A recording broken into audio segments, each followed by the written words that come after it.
Canada is known for its multiculturalism, but among second and third generation families of immigrant backgrounds, there seems to be a struggle to keep culture and specifically language alive. ¿Qué color es ese? Azul. Azul. Christina Valdez is a first-generation Canadian. She immigrated from the Dominican Republic with her parents when she was 3 years old. Most people, when they meet me, they're like, or they hear me speaking Spanish, and they look and they get so like shocked. One, because I'm an Afro-Latina, and then two, because they're like, but you don't have an accent.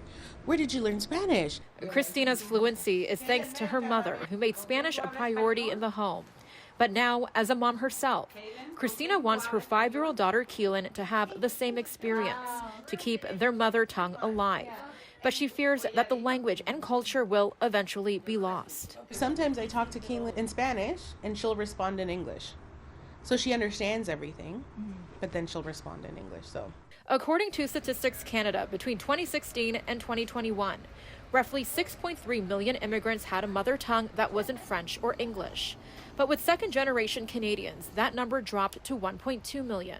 By the third generation, that number was reduced even further to 250,000.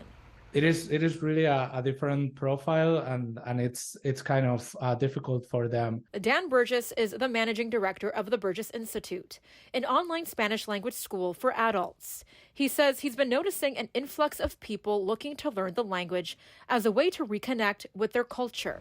But he says a sense of embarrassment often gets in the way. You know, that shame is kind of an important factor in languages disappearing through generations. A lot of times it is like the community itself that puts pressure on the kids to speak that language that, you know, it should be their native language, but it's not, it's their second language.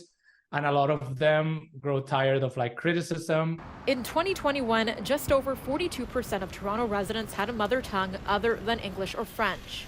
Of that, 25.9% of people regularly spoke languages at home.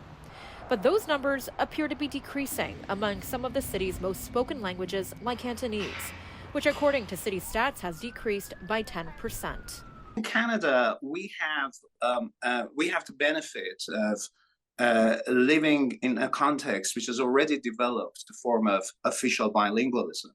So unlike a lot of Western countries, Canada has successfully moved beyond the idea of one nation, one language, which has been really kind of the DNA of Western societies.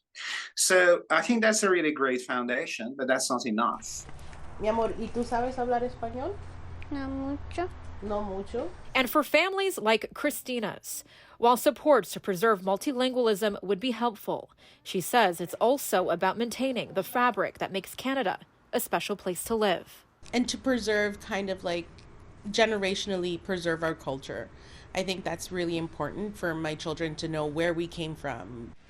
Now, experts argue that government incentives through the arts is just one way that multilingualism can be preserved. Nakhavoly, City News.